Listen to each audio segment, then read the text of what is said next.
So welcome back, everyone. In our second session, we'll be talking about staining and acquiring a large imaging study. So overview of what we'll talk about. First session is going to be cohort assembly and staining. So this is really some of the logistics involved with putting together a large quantity of different image data that will then be stained. How do you handle what is now going to be multiple slides that all have to have all of the same reagents on them. Second thing we'll talk about is cohort acquisition settings. So, what are the right parameters to think about when actually acquiring the data from your study, and what are some of the tools we've put in place to help with that.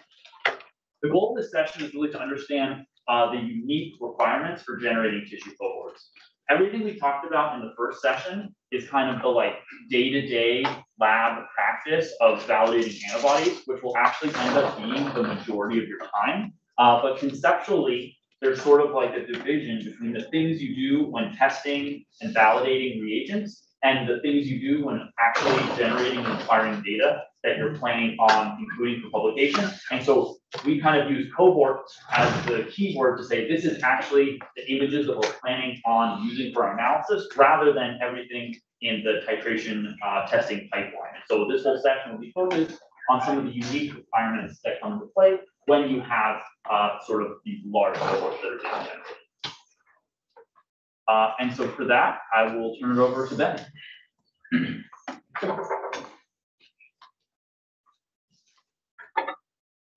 Hello, everybody. Long time no see. Well. So I will be talking about assembling and staining a tissue cohort. So after you've done everything that we did in the first section, you found your antibody stand, you troubleshooted those antibodies, you have a panel all together. How do we bring that panel together? How do we bring all of our tissues together and actually acquire these things and get the basis for what will be the rest of our data analysis? So a quick overview of what I'll be going through the rest of this talk. We'll be talking about sort of our cohort slide formatting. What is the best way to format our tissues? What kind of tissues do we want? How should we be putting them on a slide? Our cohort sectioning. How many different cuts of a single slide do we want? How should we be organizing those slides, those tissues onto various slides? On-slide internal controls. How do we make sure that we're doing the same acquiring on each one of these slides, all from either a single block or from a single sample? How do we make sure that we're getting the same amount of analysis and the same amount of acquisition on each one of those slides? Our dress rehearsal, bringing together all of our antibodies into one place, testing them all before we do our actual cohort acquisition, and then cohorts at scale. So this is a nice little picture of us staining the GVM cohort. Hadeesha and I came together and we're able to stain all the slides necessary for our single cohort. So how do we take all of from going to a single IHC, maybe testing a couple antibodies at once and bringing that all up to scale?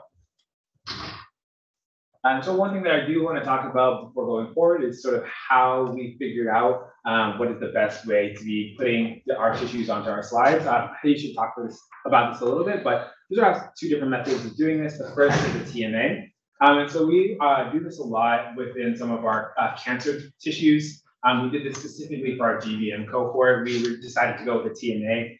The reason we decided to do this is, of course, we have multiple different tissue types. As Hadeesha alluded to earlier, there's a lot of different versions of cancer. There's different types of phenotypes that we might want to see. There's different patient groups. And we might want to be able to get a sort of peek into all those things all at once. And having a TMA allows us to do this. If we have a patient that's positive for some sort of DNA mutation, or a patient that might have some sort of EGFR V3 mutation within GBM, being able to have all of these compared all in one place on a TMA is great. This also allows us to look at specific regions of interest. So if we know that we're looking for perhaps a necrotic region or some sort of specific region within our GBM, we don't have to look at the entire tumor. We can take a specific place and decide, oh, we're looking at the necrotic region, or we want to look at the leading edge, and we want to sort of see the interface of that leading edge. We can decide to look at specifically that region and acquire that entire region. And then of course, it allows for us to look at a high number of cores all at one time. So when you're scanning using MIBI, you can have one slide that has multiple cores, and you can set up one run that is able to look over a number of different cores all in a single run, rather than needing to change out slides to look at different whole tissues. With that said, different parts of the lab also use whole tissues. I decided to use a tissue that also has some hole punches in it for the TMA, just to give some sort of reference to scale of how large a single core in a TMA might be to a whole tissue.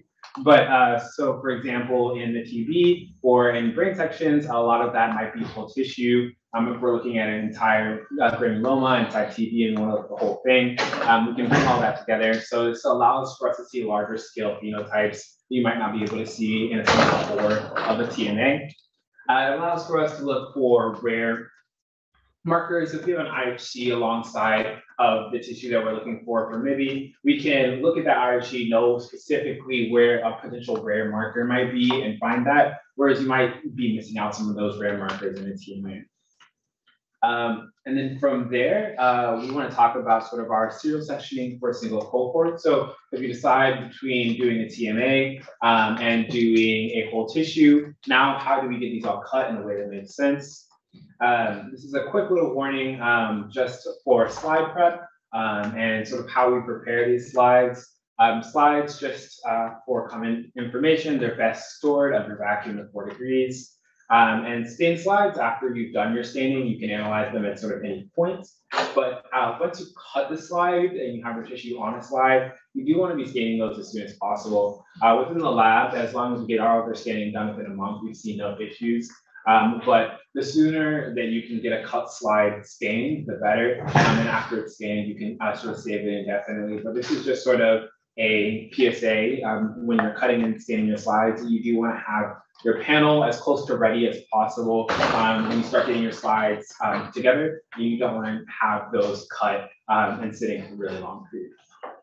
But yes, so as we go forward and we want to organize our slides, this is just sort of a general plan for bringing things together. You want to plan for the number of slides. So you want to be thinking about duplicates.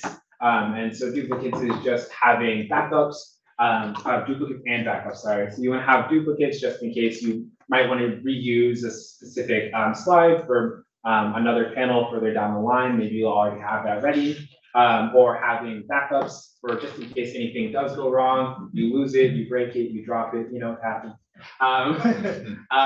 You have a backup slide that you can make sure you can do your reanalysis on. And this is just a quick sort of show of what we did for our GBM panel. For a single section or a single cut from a collaborator, we would ask for a glass slide in order to do IHC. We would have one bullet slide for one panel that we might want to look at, a second slide for another panel we might want to look at in the future, and then backups on 4 and 5 would be backups for our gold slides on 2 and 3. And then we would have second backups for all those things. So for everything that we have 2 sets of backups. So essentially we could stain everything up to 3 times. And we wouldn't have to worry about potentially losing that slide altogether. So thinking about these things ahead of time, the last thing you want is to put all this work together to get your panels, to get your tissues, and not have enough tissue, enough backups to actually acquire your slides. So you do want to make sure that you are thinking about potential incidents that could go wrong, you know, outside of the normal pipeline, and think about these things ahead of time. We do want to include H&E slides. This is really great if you know there's a single marker that might be rare, that you can check your H&E for that marker, and then you can also make sure when you're doing your MIBI acquisition to look for that specific region when you're doing the MIBI acquisition. And also that's great for MIBI comparison, as I was talking about in the last lecture, where you are potentially getting aggregates or maybe something along these lines. You want to make sure that your IHC looks like your MIBI. And so this IHC can be a good job at double checking to make sure that your MIBI images that you're getting are looking like they should compared to your IHCs. And of course, you also want to include backups for these in the same way that you want to keep backups for the goals. And then lastly, you want to think of a couple of extra things such as slide maps and panel assignments. You want to make sure you know if you're doing a TMA, which core is which. You want to make sure you know when you're doing acquisitions that you know exactly what it is that you'll be looking at in each one of your cores. And then also thinking of cataloging. So if you're having a large number of slides, you want to make sure you think of some sort of method that you can number these slides, know what panel they were stained with, what titer they were stained with. If you're thinking about doing various different sets of these things, you want to make sure that you have a robust catalog that you can go back and you make sure you know what you stain a single slide for, and then what is on it. So next, I'll be talking about our internal staining control. So, of course, what is an internal staining control? So this is a picture of our GBM slides. And what we decided to do here is have a cohort TMA. And so this TMA is all the glioblastoma slides, so or glioblastoma cores that we'll be looking at.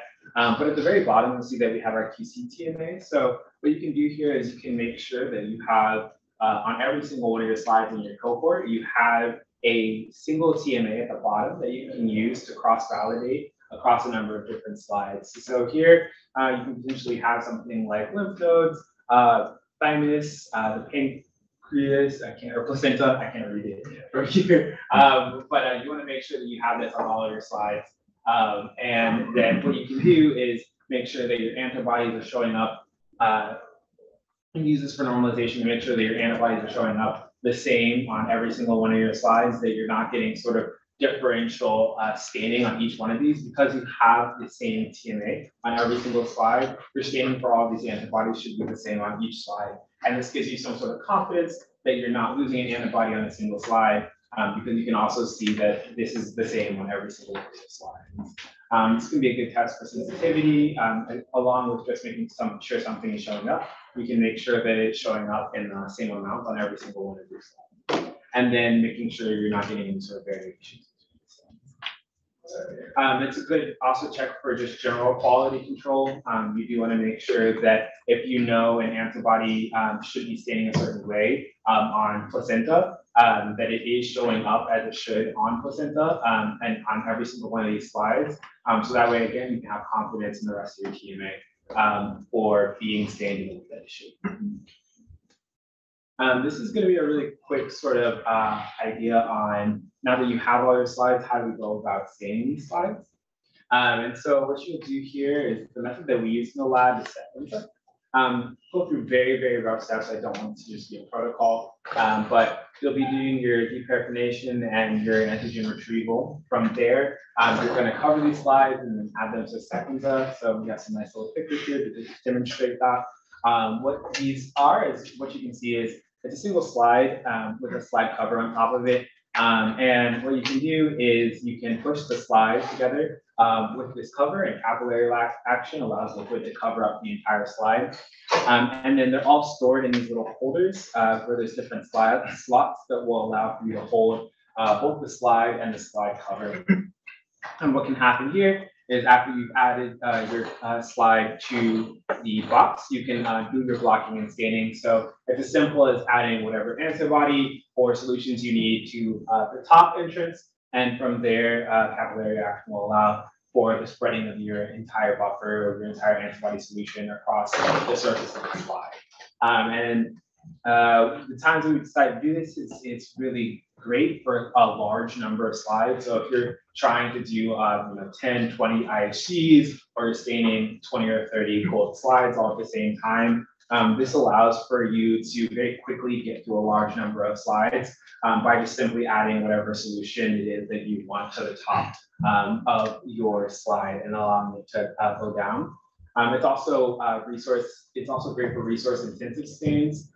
Because of the fact that the capillary action allows for staining of the entire slide, you don't need as much solution as you might using other methods. So this can allow for really decreasing the amount of buffer you need for each one of your steps. And there is alternatives that we have used in the lab in the past, including PAPPIM. And so when using PAPPIM, it allows for you to stain multiple titers and antibodies on a single slide. I don't want to get into a ton of detail. This is not really what we use in the lab too often anymore. But basically, the concept is you can draw a hydrophobic barrier around an area of interest and add your buffer this way. But we found a number of solutions in trying to scale this up to doing 20 slides, trying to draw barriers and make sure everything stays in the barrier and so on and so forth. for huge amounts of slides quickly became really intense. And so we found that to be a much better method for scaling up and staining a large number of slides. And so from there, after you've done all your staining, you've figured out what antibodies you want on every single slide, or you've confirmed all the antibodies on your different slides. You want to do a dress rehearsal, and so this is a key step to us before we move up to a full cohort. And what this dress rehearsal is it's bringing everything together into one place.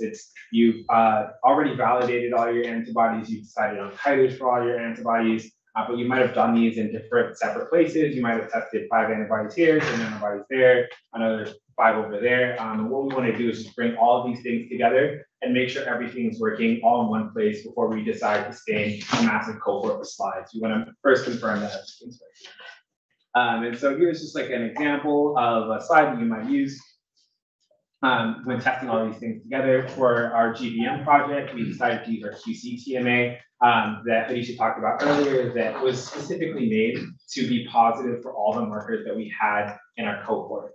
And so what we did was we wanted to make sure that when we did have a slide that we were using to test our cohort, that we could make sure that every single antibody that was in our panel was properly working. And that is where this QC TMA really came in hand.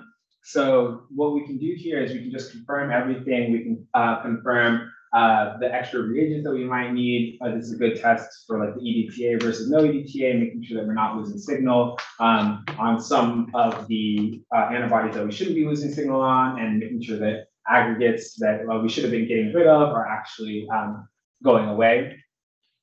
We can confirm our titers. We can make sure that when maybe a titer was looking really great all by itself, or for whatever reason, when we brought all these things together, it's looking a little bit dim, so maybe we can increase them. But for all intents and purposes, this should be more of a confirmation of titers and less of trying to figure out the titers throughout this process.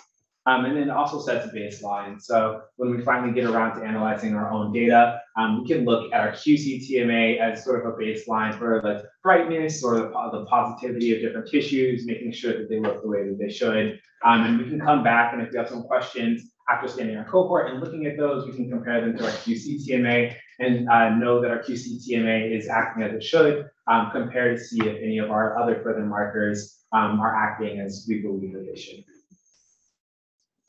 And so this is thinking about, lastly, early we were talking about staining and sort of how do we bring all that staining together at scale. And so this is more just general ideas and logistics of how to work together to make this whole thing work when you are finally staining your cohort.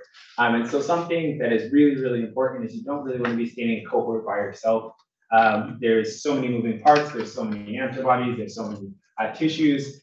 For every single one of our cohorts, it's been a group effort. And so for us in our GBM, there were 3 of us. There was me, Hadeesha, and Christine. We all got together. One morning, we had a day planned out for what we were going to do. And we assigned jobs to each person to make sure we knew who was going to be doing what. And in doing so, just a couple examples of the things that we thought of ahead of time was, someone would pipette up a little bit of antibody, someone would look at the pipette, make sure it was the right number, and then someone would confirm that the pipette tip actually did go into the beaker. You want to make sure that all of these things are 100% accurate, because the last thing you want is looking down at a bunch of different tubes and being like, did I pick up that antibody, or did I accidentally add 150 into 15 microliters, or so on and so forth. The last thing you want are any of these mistakes. So having people to sit there and confirm and make sure that everything is going perfectly correctly is something that we've had not only for the GBM, but also Leah, when she was working on her TV panel with Erin. It's always been a multi-person project, because the last thing you want is to accidentally pipette in the wrong thing, or just not be sure of what it is that you put into a bottle, because you put in so much work up to this point. Another thing is you want to make sure that you're preparing all your reagents to scale. You want to make sure that you have all your antibodies and all your buffers already ready. When we're doing our GBM cohort, we asked ahead of time that we had the exact more than what we needed of every single one of our buffers prepared just for us. And they were in a special little box, and everybody knew not to touch them, because the last thing you want is to need something of a certain buffer and to come back and someone in the lab was like, oh yeah, you saw that, come on. you're in the middle of your cohort and there's nothing you can do. So you want to make sure that you have all of these things prepared, you know how much you need, you know where it is, and that it's all organized ahead of time, because you're going to be working with a lot of antibodies and a lot of slides all at one time. You want to make sure these things are as organized as possible. And then lastly, you want to make sure you have pre-calculated volumes and titers. Again, you want to make sure you know how much of a single antibody you need for the number of slides that you have. So you want to calculate all of these things ahead of time, and you want to make sure you have extras of all of these things ahead of time. You want to make sure that you can account for any pipetting error or small differences from what you calculated to what might actually be happening. You want to make sure you have extras. Just in case you maybe knock over a vial or something like that. You want to make sure that you're not scrambling to put together an antibody that you might not have enough of. So you want to make sure all these things are calculated ahead of time. You don't want to be trying to figure out these calculations as you go. And again, you can have somebody that's sitting there, and during our GDM panel, just have one person sit in front of the computer, call out these numbers, confirm that those numbers were correct. And all these things were done by a number of people. And after you finally stained all of your slides, you have a nice little box of your cohort all put in one place. You can go out and celebrate the fact that you stained your entire cohort and maybe take a nap or something. But you'll end up with a nice cohort, and hopefully it's as straightforward as that. But yeah, that should be sort of an overview of what it looks like to bring all these things up to scale. Hopefully that made sense, and if there's any questions, I'd love to answer.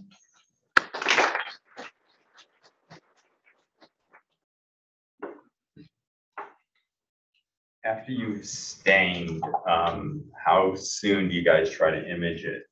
And is there any concern if you wait too long? Yeah, so there really isn't a concern. I think we tried to address a little bit on the slide.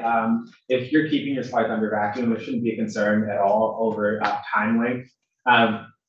I think for anybody, you would love to stain them, or you would love to acquire them as soon as possible. But if you find yourself being unable to stain, there's not really an upper limit to how long you can keep these things under vacuum. So there is no worry that you should need to stain like next day or next week. You have good amount of time to do these things. Do you keep them at 4 degrees after you've stained? You had said slides are best at 4 degrees under vacuum. Is that? Yeah. So after staining, no. So this is the 4 degrees under vacuum is before staining. So this is if you just have cut slides sitting in gold, they're unstained. We try to keep them at 4 degrees under vacuum, but for the slides that have been stained, just keeping them under vacuum at room temperature. Thank you. Yeah, the idea is, before you've actually put the antibodies on there, you want the tissue to be as intact as possible so that it actually binds to the right spot. But once you put the antibodies on there, the metal is already on the slide in the spot that it needs to be. And so these considerations of keeping the tissue intact really aren't relevant anymore since we don't do subsequent stainings. And so they're on the right spot. We've kept them not at just room atmosphere for a year and see basically no degradation once it's been stained.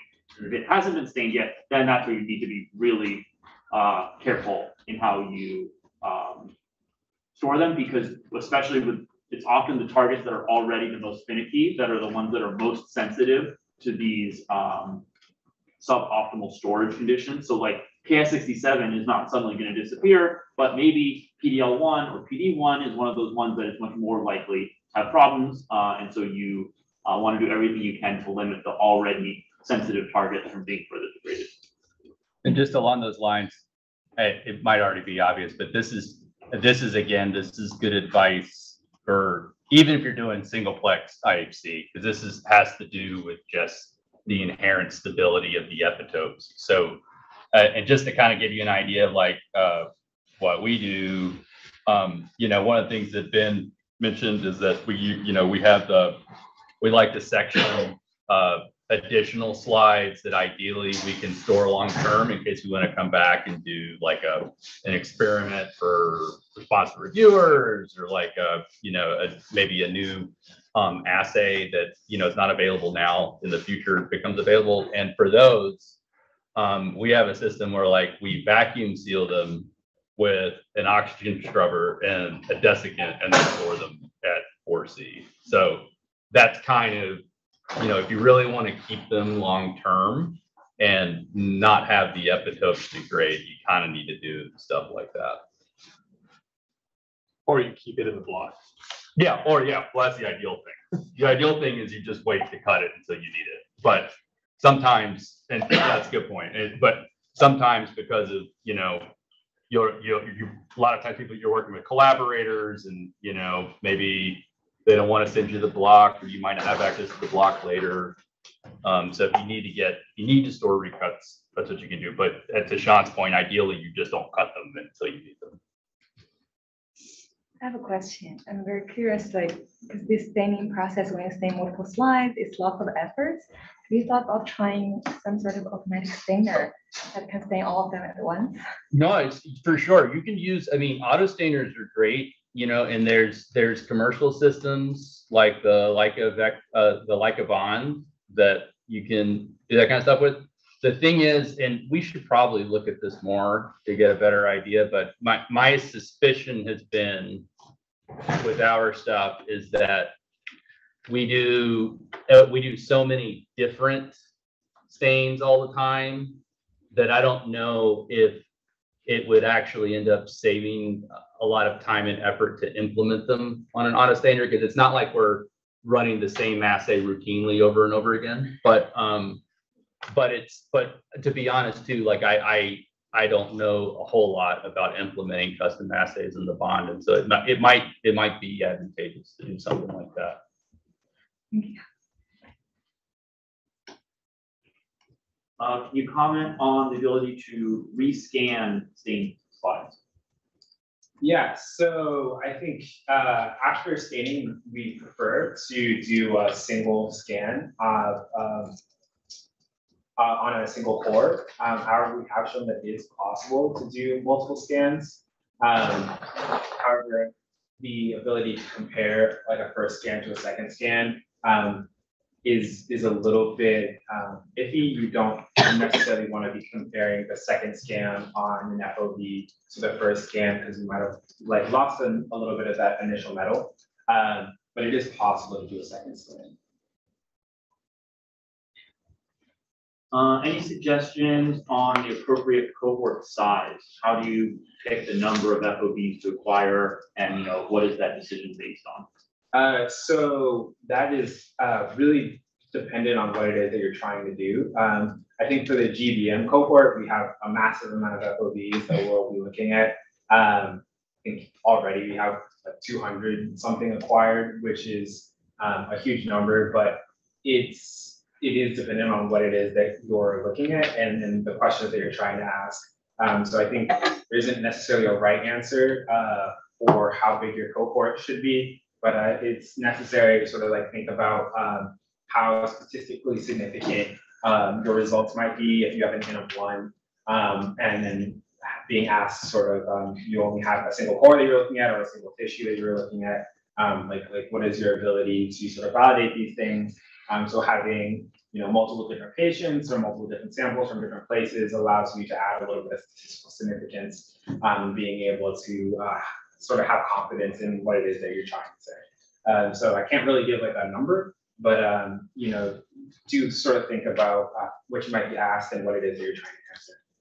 And just to add to that too, I think to Ben's point, this is the considerations about cohort size, like Ben says. I think it's, I would say the size of your cohort, there's no reason to think that making those decisions is much different than any other sort of power focused question, like when you're putting together a study. So I think, as Ben said, I think that it's going to change depending on how narrow or broad the question is, variations in the clinical groups.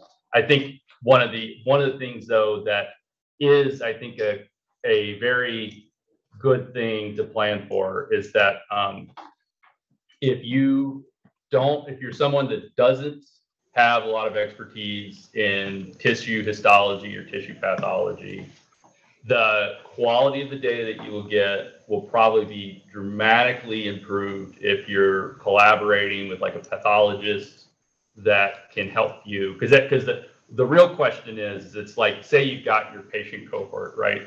The question is you got all these tissue blocks. It's how best should you figure out what to look at in these tissue blocks? Like, how do you need to, and you're always going to have to make choices of what you're going to look at and what you're not going to look at. And so by working with people that have a lot of familiarity with what the relevant regions and different tissues are likely to be, you can set up the cohort, I think, in a much more thoughtful way so that you can kind of plan for success to get something that's going to be interpretable. I would also add that based on what's been published in some of our more clinical studies and other people using clinical studies with these multiplex imaging platforms outside of MIBI, I would say a lot of the interesting work has happened at the level of dozens of patient samples, and we've pulled out features that have, say, for instance, identified interesting things about maybe 1/10 of those samples at that level. And for each one of those FOVs in those samples, we were probably sampling a millimeter square or less, and usually that amounted to only like, you know, on the order of a few thousand cells total per patient. And so it's not, you know, Ben's GBM study that he's using as an example here, because this is his lived experience. This is a study of studies, right? And the size of that cohort was actually largely driven by the effort that it was funded under and not necessarily by a power analysis that we did. So I think it's just a good example to show us trying to do these things at scale. But I think one of Mike's tropes in lab meeting is often, you know, if you don't have a good signal with 20 samples, I don't know if 100 samples is going to help you. So it's something along those lines. Yeah, I think it's if there's something substantial there, you might not be able to have enough patients. If you've got 20 patients, maybe that cohort size isn't enough to sort of statistically prove it, but you'll probably see it, right? And so, and I think with a lot of these, you know, kind of things we've leaned towards is, I think with most studies, we've kind of started on the smaller side, a lot of times in pilot cohorts to kind of do fact finding. And then when we really hone in on what we think the features are that we're trying to look at, we can kind of really tailor it at a larger cohort to go after that, you know, on the order of, 100, 200 patients or something like that. And that seems to be a nice balance that sort of targets the resources well. When you talk about H&Es, so when do you use an H&E? You know, can you do an H&E on a MIBI slide? How does an H&E guide what you're looking at on the MIBI data, since there isn't as much morphological information when you're looking at the image data? Yeah, so we don't do H&Es on MIBI slides typically. Normally we'll use class slides for these, and the best thing that you can sort of do with this is it's to sort of add an ability to understand where it is you want to look on your MIBI slides.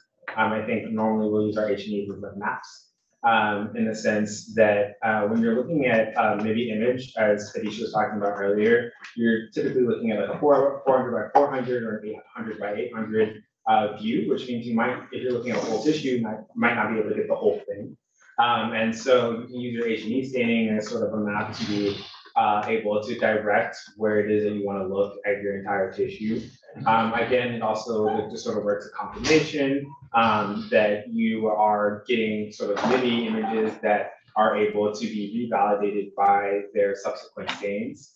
And so I think for largely an H&E works as like a supplement to sort of help validate what it is that you're seeing on MIBI, as well as sort of direct what it is that you're looking at. Can you give some examples of a hypothesis-driven versus hypothesis-generating study that you guys have done with MIBI? Yeah, so I think a good example of sort of a hypothesis generating study, I think, was some work published in the lab by Felix, where he was able to sort of generate like this hypothesis in, what was the tissue type that Felix was looking at? Can't remember off the top of my head. The metabolism. He had some CRC colorectal cancer samples that they looked at. Yeah, and he was able to generate a hypothesis of sort of these T cells that were expressing sort of these proteins on these immunosuppressive proteins that you would normally see as a method of sort of showing that these were deactivated T cells. But through his study, he was able to come up with a hypothesis that showed that there were metabolic markers showing that there was still activation of these T cells, even though there were protein markers that would say they were deactivated. And so he was able to come up with this potential hypothesis in which there was, in which he was hypothesizing that like the expression of some of these immunosuppressive markers might not actually be an indication that these T cells were actually immunosuppressed. As far as a hypothesis driven where we're looking for a specific question, I think in Erin's TB work, there was a number of different hypotheses that she had. I'm trying to think off the top of my head. Olivia, can you sort of? From our human study, Yeah. the PD-L1, IDO, myeloid core immunosuppression. So, Can you speak on that real quick? oh, like, okay. So in terms of like hypothesis driven studies, Yeah. and so she found that there was, based on what was seen in the triple negative breast cancer, that there was co-registration or co-expression of PD-L1 and IDO within tumors. And so she looked at those same markers in the granuloma and found that they were highly co-expressed within myeloid cells in the granuloma, which were indicative based on some other analyses that there was a highly immunosuppressive program within granulomas. Yeah, so that's just some of the published work that's already out in the lab that sort of comes at this from sort of a hypothesis driven on the PD side versus a hypothesis generating on Felix's side and part of metabolism. So there's good examples of both of these that have already been published. Can you talk a little bit about like the FOV selection in the sense like, is it done when you do like the dress rehearsal part, or like the slide gets totally scanned and then you're like you're telling the machine like what FOVs to select like remotely, or like how is that done and in what order? Like is it based on a specific staining pattern, you then choose your FOVs, or? So are you asking sort of like mechanically, like when I sit down and choose FOVs, how is that done? Well, not mechanic. I guess like if it's only going to select a specific, like if you have a core that's like 1 millimeter or 1.5, you're not going to scan the whole core.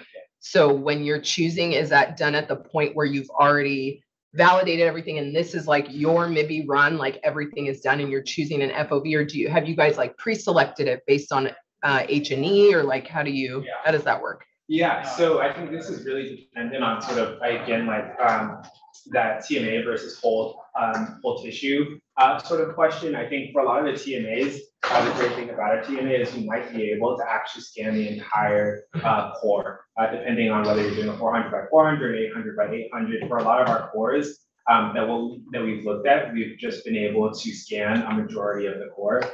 Because what you don't want, and this is to just be like scanning a half a core and then having half your scan just being the gold slide. So you do want to just like maximize as much tissue as you can get. So for a lot of the TMAs, what we'll do is when you sort of are sitting down at the computer, you'll go through and you'll select a core and you'll try to get as much of that core into a view as possible. And you'll be like, that is one FOV, you'll move to the next core, try to get as much of that core in a view as possible. That'll be the next FOV, so on and so forth. When it comes to whole cell or whole tissue, a lot of times you might want to have some sort of H&E staining ahead of time and pick these places and say, okay, this is a necrotic region that I want to look at in this tissue. This is another like staining region or something, like just these different regions that you've identified ahead of time.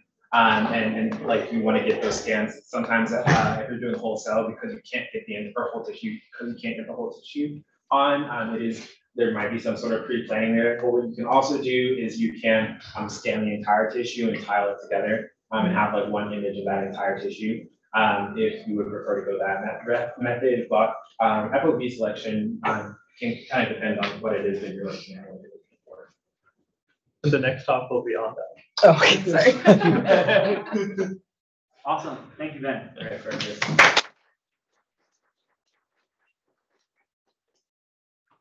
Was it your job? That's what, Perfect setup. yeah, pick that up. Amazing. It was a plan. You're not a plant. Great job. Great.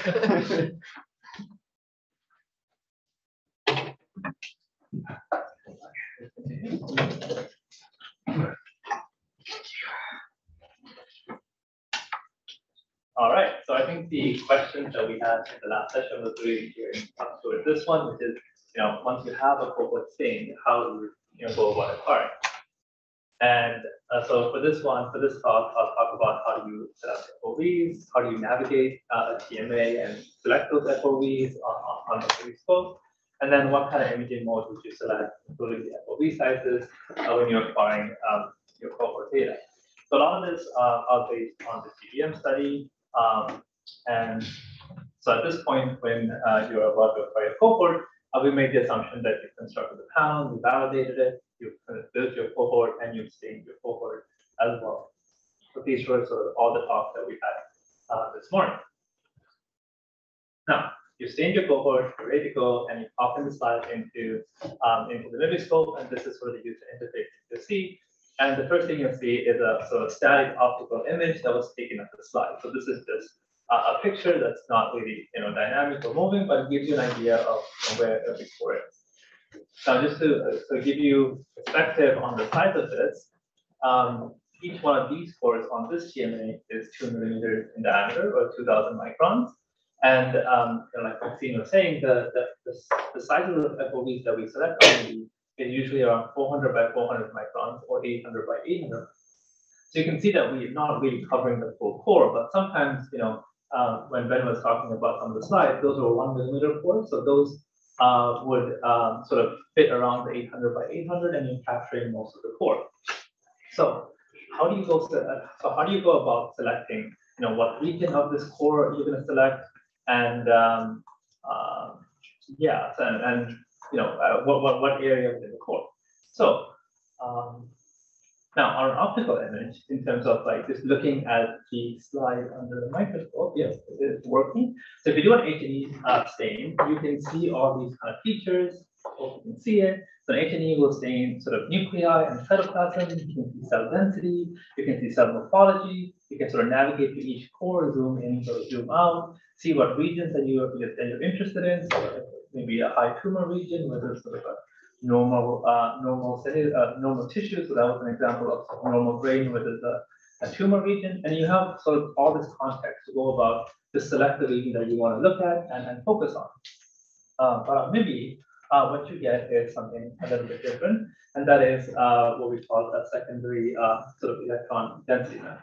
So this is captured by using an SED or a secondary electron detector, and what you get is not a sort of an optical visual stain, but a density map. And what it shows is sort of this sort of topology of the tissue. So you can see the core, but you don't see any of the fine grained details that you see with the H&E, where you have sort of nuclei, individual cells, how they're sort of dispersed, and their topology, and so on. So how do we go? In the case of this TMA, which is with each core is 2 millimeters, how do you go about selecting what region that you want to acquire? Now, going back to the cohort, so the GBM cohort is, let's say, 32 slides over 1,200 FOVs. So, as Ben was saying, you do have the option of capturing multiple FOVs from each core and capturing as much of the core as possible. But when you have 1,200 FOVs, that becomes a little unfeasible. So we need to capture 1 FOV per core just because of the time constraints. And I'll go into a little bit about that toward the end of the study. So how do we go about doing this? Now, there'll be another talk tomorrow, which talks about sort of an automated process for what I'm talking about. But for now, what we do is we capture a serial H&E section, which would give you sort of that granular detail about the cell topology, the cells, and then we can, based off the H&E, select the FOV on MIBI. So, for example, let's say we go to the core on the first row, third column, and you see this core, and you're like, what area do you want to capture of this? So we can zoom in a little. There's an area there right in the middle where their cells are, appearing a little morphologically different, most likely a high tumor area. So we want to capture this area. So how do we go about selecting this that we saw on the H&E into the MIBI? So on the MIBI, you navigate to that core, and you'll see this sort of electron density map, and you can see sort of topological features that help you sort of orient yourself where you are.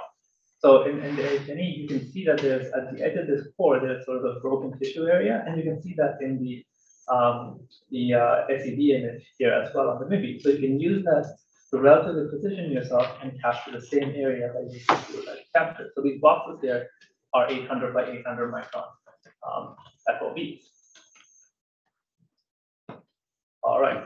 So once you do find the area that you want to capture for every core, you're gonna select it and set the so label the FOV. Generally with TMAs, what we do is we label it as row number and column number.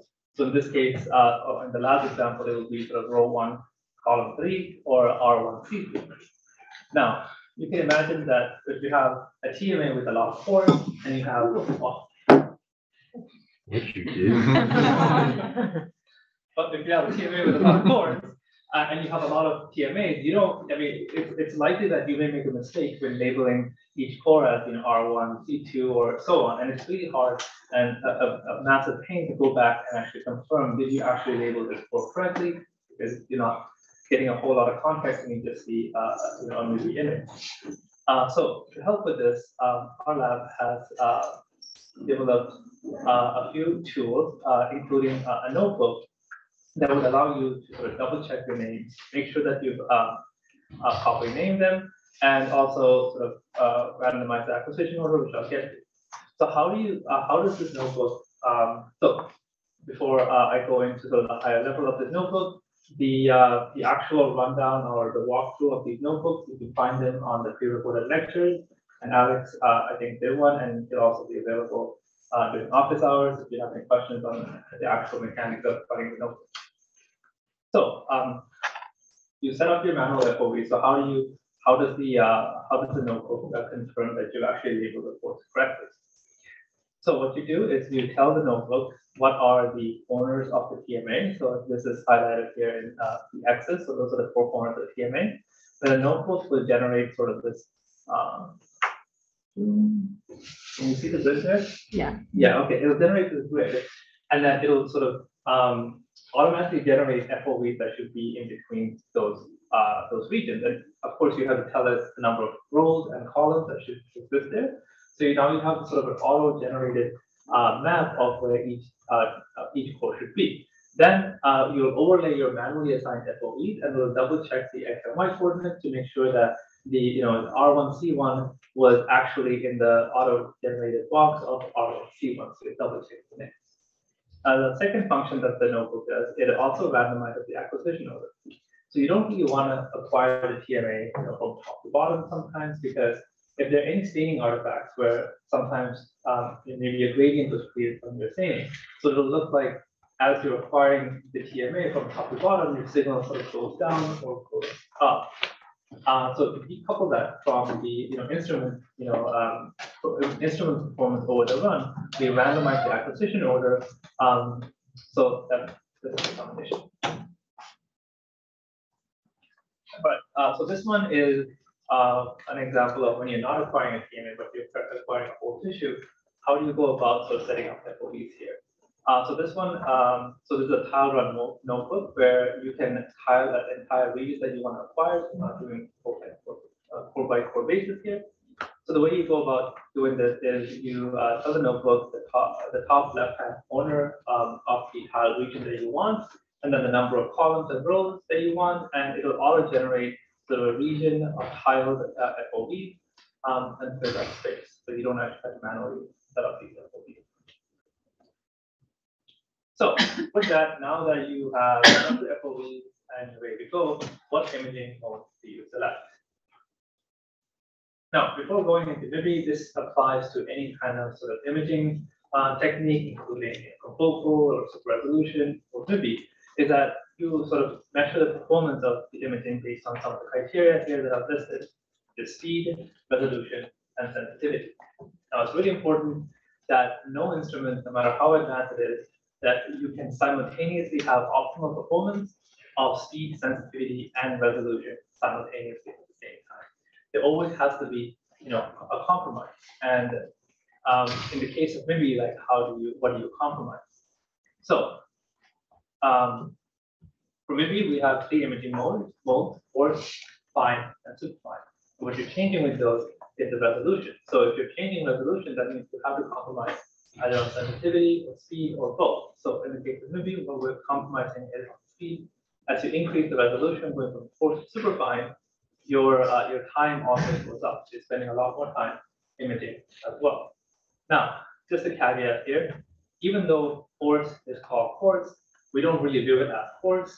If you talk to Mike and Sean, they view all 3 of these settings as sort of different levels of fineness.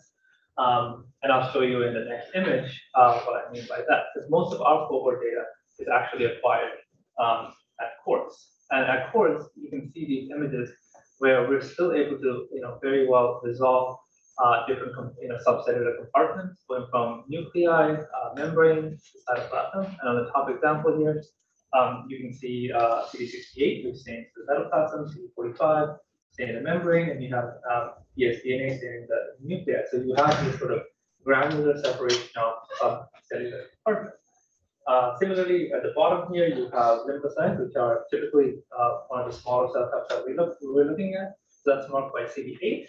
And again, you see CD8, CD45 overlap. You can see in this sort of overlay image that we're easily able to separate out the cell types for any kind of downstream analysis. And with the coarse resolution, you're easily able to do many types of downstream analysis, including cell type couplings, tissue compartment enrichment, any kind of spatial analysis from cell to cell, and any, in this case, it's a tumor environment sort of morphometrics that you'd be interested in. Now, one of the advantages, like I mentioned, imaging on coarse is you're not sacrificing a lot of time. So for the DBM cohort, as I mentioned, we have over 1,200 FOVs. Now that translates to at core setting, imaging continuously for 30 days, versus at the superfine setting, it's 120 days. So it's a 4 times increase in imaging time at superfine compared to coarse. But there are reasons that you may want to use superfine. If you're looking at very, very subcellular organelles, for example, within a cell, that might be a reason. But for majority of projects, this should really be determined based on the endpoint questions that you have from the study. So with that, I hope you were able to sort of get a feel of how we set up FOVs on the MIBI, how we sort of use an H&E to guide our selection of the FOVs on the MIBI, and some of the available notebooks that we have in the lab to help setting this up easier, as well as some of the imaging criteria that we use to acquire the data. With that, we'll take any questions.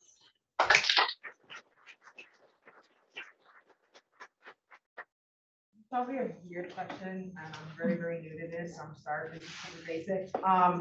So when you're doing the H&E, so that way you can figure out where exactly you want to maybe capture. Right. Is that software gonna overlay that H&E staining on that that particular MIBI slide, or do you kind of just have to memorize it? Yeah, so that's actually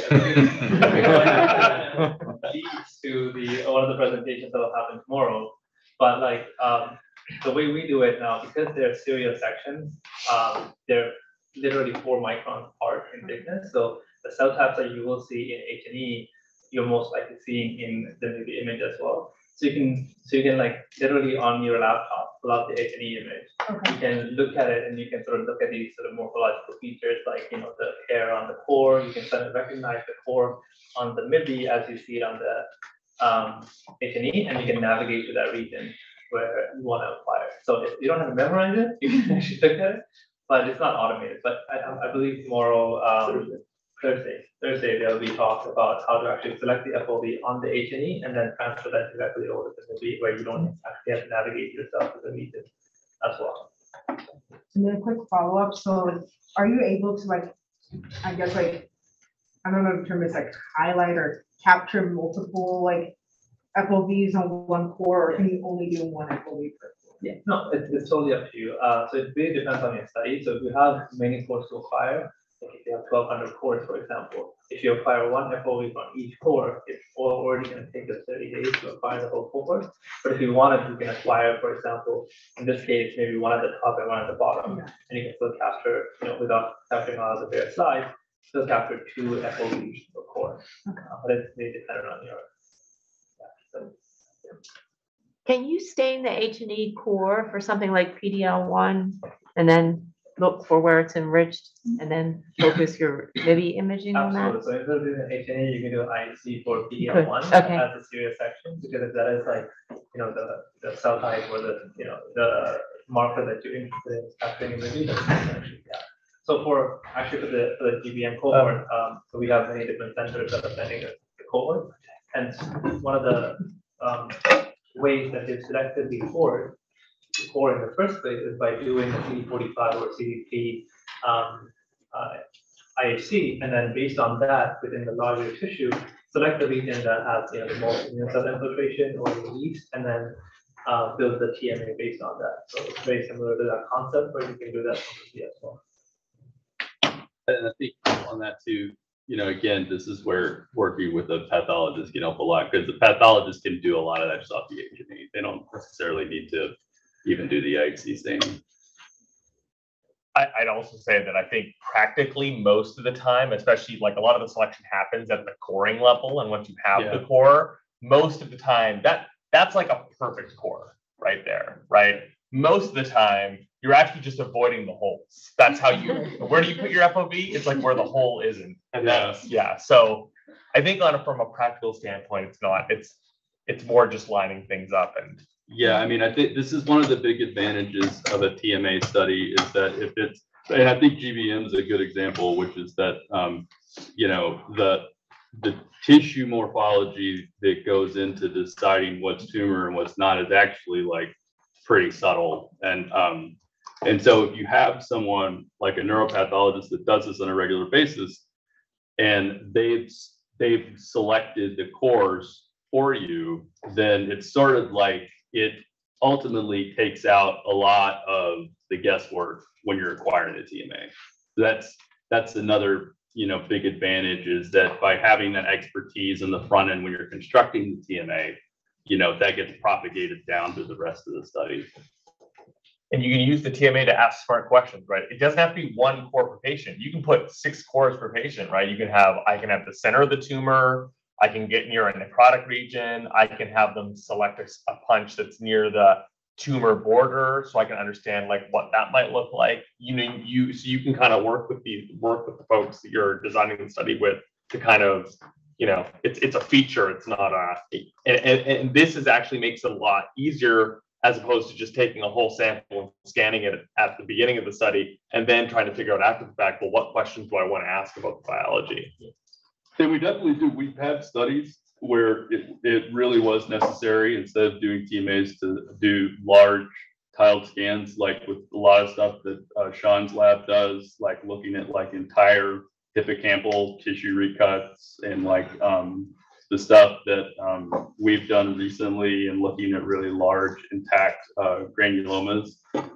So it's not to say, obviously, that TMAs will always work, but I think probably for 80–90% of the studies we do, tissue microarrays are actually the most practical and optimal way to go.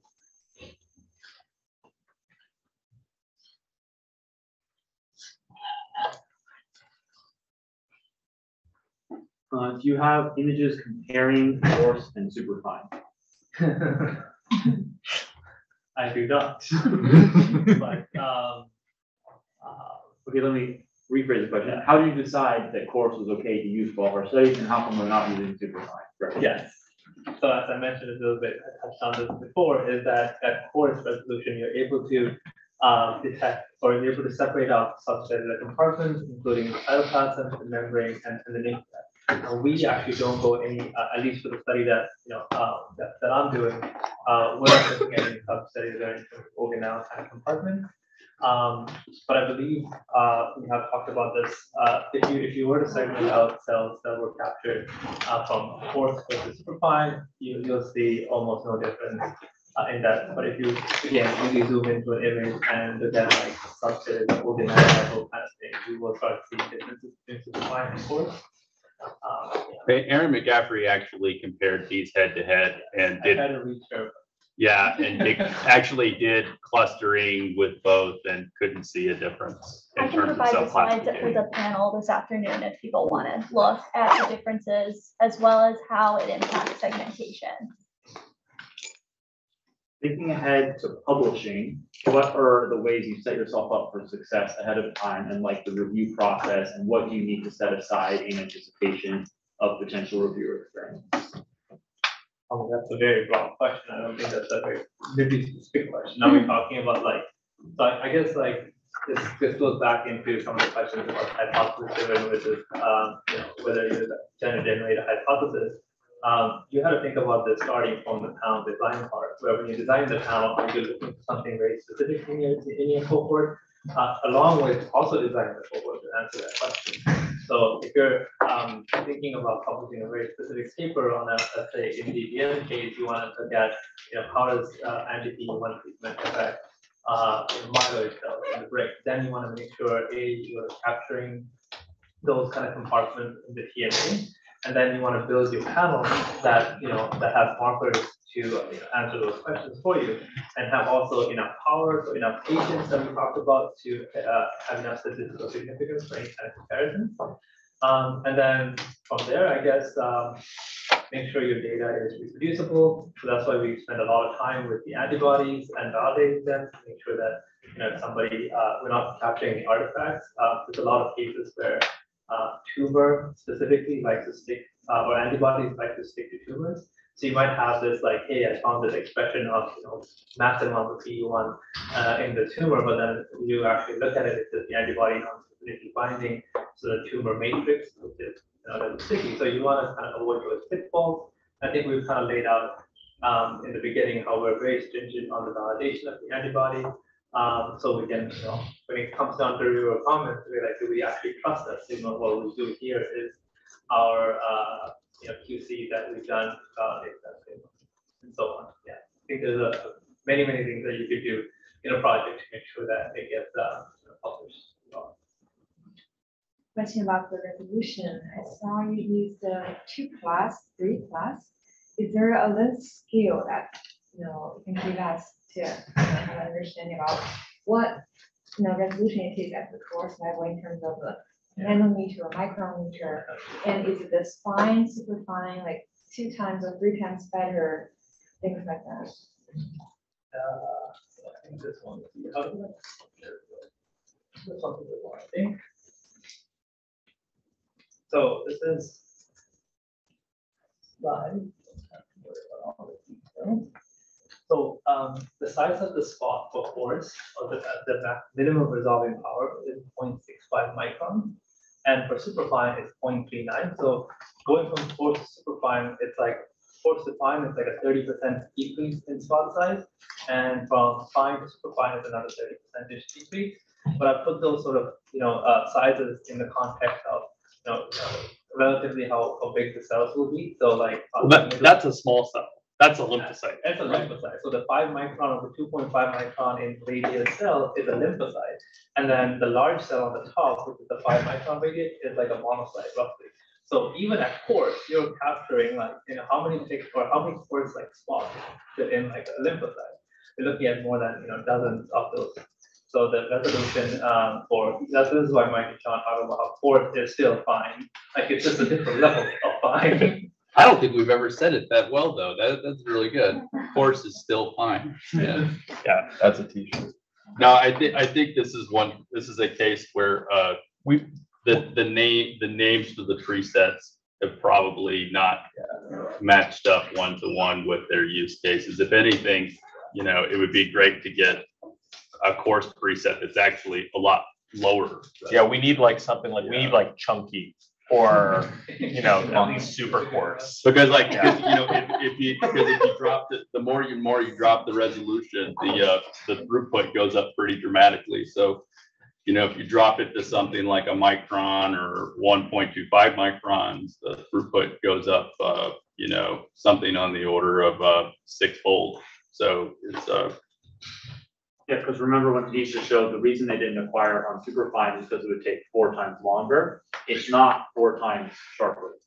So it's not a linear trade-off that you're getting. You're ending up spending a lot of extra time for a not proportional increase in resolution. You're doubling the time to increase the resolution by 30%. And you keep doing that every time, so. but I think even beyond that, right? Even if the resolution was 4x improved, I think the point that Hadeesha is making here is a good one, right? Which is that what the real question is like, how good is the resolution versus the features you're trying to resolve, right? And I think this illustrates very well that it's like, I mean, you could go, you know, in principle, the instrument could be set up to go even lower than superfine, right? But it's like, but why?